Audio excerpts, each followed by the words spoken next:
বেশ একটা টিউমার দেখা গেছে অনেক বড়।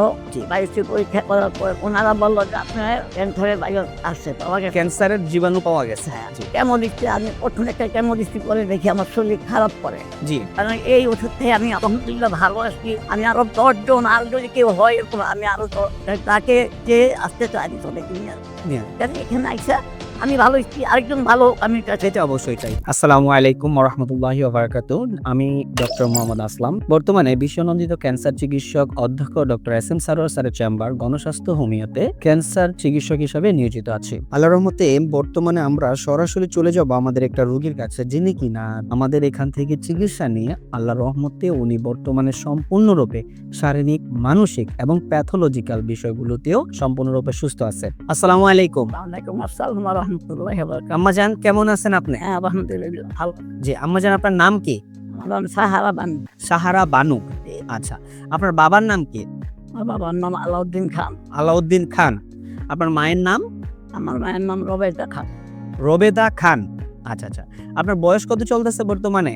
আমার তো মনে হয় 65-66 মতো হবে। 65 মতো হবে আর কি। আচ্ছা আচ্ছা, মনে নাই। তো আপনার বর্তমান ঠিকানা, আপনি কোথায় থাকেন?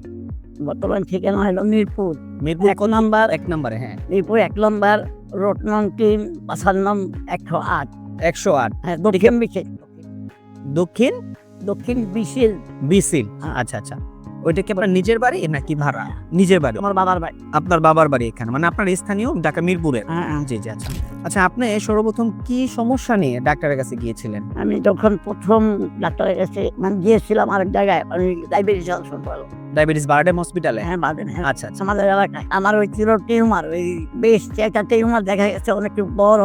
আমি গেছি, পরে যাওয়ার পরে তারা আমার পরীক্ষা নিরীক্ষা করলো। জি জি। বায়োপসি পরীক্ষা করার পরে, বায়োপসি পরীক্ষা করার পরে ওনারা বললো যে আপনার ক্যান্সারের ভাইরাস আসছে, পাওয়া গেছে। ক্যান্সারের জীবাণু পাওয়া গেছে। হ্যাঁ, জি। এখন হওয়ার পরে যাই হোক, আমার এখানে ওনারা অপারেশন করার পরে এটা ভালো করে আমি বেথিং করে নাই। জি।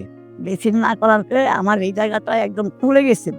আচ্ছা, আমি পানি জমে গেছে। পানি জমার পরে আমি ম্যাডামকে বললাম, ম্যাডাম বলে আয় আল্লাহ, আপনার কেমন একটু দেরি করে আসছিলেন। আমি বলছি ম্যাডাম আপনি তো বলেন নাই। তারপরে ওইখান থেকে আমি আসছি ওই যে কি বলে ক্যান্সার হাসপাতাল, ওই লোকে মহাখালী ক্যান্সার হসপিটালে। নোয়াখালী যাওয়ার পর ওইখানে আমি ডাক্তারকে দেখাইলাম। দেখানোর পরে উনি আমার এই বেশি এখানে পানি জমেছিল, ওই পানিগুলি বের করে গেছে। জি। বের করে দিয়ে বলছে যে আপনাকে এটা সবসময় পরিষ্কার রাখতে হবে। তা আমি বলে ঠিক আছে, ওনারা কোনো যে কেমন ওইখানে থাকতেই বললো কেমন কেমন কেমন দেওয়ার কথা বল। কেমন দিচ্ছি আমি, প্রথম একটা কেমন দিচ্ছি, পরে দেখি আমার শরীর খারাপ করে। জি। কেমন দিয়ে শরীর খারাপ করে। খারাপ থাকে। হ্যাঁ হ্যাঁ, শরীর খারাপ করে, বমি হয়, অনেক সমস্যা। আচ্ছা, আপনি সর্বোপরি মানে ওই চিকিৎসাগুলো চালানোর অবস্থায় মহাখালী থেকে কি আপনি সুস্থ হয়েছিলেন নাকি? না, সুস্থ হয়েছি যখন বলো যে কেমন দিচ্ছি একটা দেওয়ার পরে তারপরে বলছে যে আপনি বাসায়। আমি বলছি যে আরো লাগবে 8টা। আচ্ছা, আমি বলছি না স্যার, আমি হাত দিব না। জি। তারপরে বলছে কিভাবে থেরাপি দিতে হবে। স্যার আমি কুলাইতে পারবো না। বলে যে না, আপনার দিতে হবে। আমি স্যার না, আমি দিব না, দেখি আল্লাহ বড়। আমি বাসাইতে পারি। আচ্ছা, আপনি আমাদের ঠিকানাটা কিভাবে পাইলেন? তারপরে এই তখন এক বছর না 2 বছর পরে আবার দেখি এখানে একটা টিউমার। মানে তখন কেমন দেওয়ার পরে মোটামুটি একটু নিয়ন্ত্রণে ছিল আপনার। 1-2 বছর পরে আবার দেখলেন যে এখানে টিউমার আসছে। বকুল তো একটা টিউমার। জি। টিউমারটা দেখার পর আমার মেয়ের বললাম যে মা, আমার তো এটা দেখা যাক সমস্যা। একদিন ওই আপনার এই ঠিকানা পাইলাম, হয়তো মোবাইলের ফেসবুকে পাইছেন। জি। ফেসবুকে পাওয়ার পরে আমার মেয়েকে বললাম যে এখন কি করবো, তখন নাম্বার পাইলাম। জি। নাম্বার পাওয়ার পরে আজ থেকে আমি ফোন দিলাম, এই আপনি এই ব্যাপার, আমি তো ক্যান্সারের রুগী, ক্যান্সার পাওয়া গেছে, এখন পর্যন্ত কাগজটা দেন। তারপর কাগজ আমি পাঠাই মোবাইল স্যারের লগে কথা বলছি, আর ওর সাথে আমি কথা বলছেন। হ্যাঁ, টাকা পয়সা কি লাগবে না লাগে বলছি। আচ্ছা ঠিক আছে। আসার পরে স্যার আমার দেখে ওষুধ লিখে দিয়ে ওষুধ দিয়েছে। দেওয়ার পরে আমি খাই। চিকিৎসা দেওয়ার পরে আপনার টোটাল কত মাস ওষুধ খেয়ে আপনি আবার পুনরায় পরীক্ষাগুলো করছিলেন? 4 মাস ওষুধ খাইছি। 4 মাস আমাদের এখান থেকে ওষুধ খাইছেন। ওষুধ খাওয়ার পরে আপনারা আমরা যেটা সবসময় বলে থাকি যে 4 মাস পরে আমরা পরীক্ষা করাবো, আমরা সেই পরীক্ষাগুলো করাইছি। পরীক্ষাগুলো করানোর পরে আলহামদুলিল্লাহ আমরা রিপোর্ট অনুযায়ী দেখলাম, যে রিপোর্টটা বর্তমানে আমার হাতে, রিপোর্ট অনুযায়ী আমরা দেখলাম যে আল্লাহর রহমতে ওনার যে বগলের এখানে বা ব্রেস্টে যেই টিউমারটা ছিল, ওটাতে যে ক্যান্সার ছিল, ক্যান্সারিয়াস যত মার্কারগুলো আছে সবকটা ক্যান্সারিয়াস মার্কার অলরেডি নেগেটিভ। ওই পরীক্ষাগুলো করার পর আলহামদুলিল্লাহ দেখলাম যে বর্তমানে সম্পূর্ণরূপে নেগেটিভ আছে। এখন কথা হলো, আল্লাহর রহমতে আপনি যে ক্যান্সার থেকে মুক্তি পাইলেন, আল্লাহর রহমতে স্যারের সহায়তায় আল্লাহ যে আপনাকে মাফ করছে, এই বিষয়ে আপনি একটু বলেন।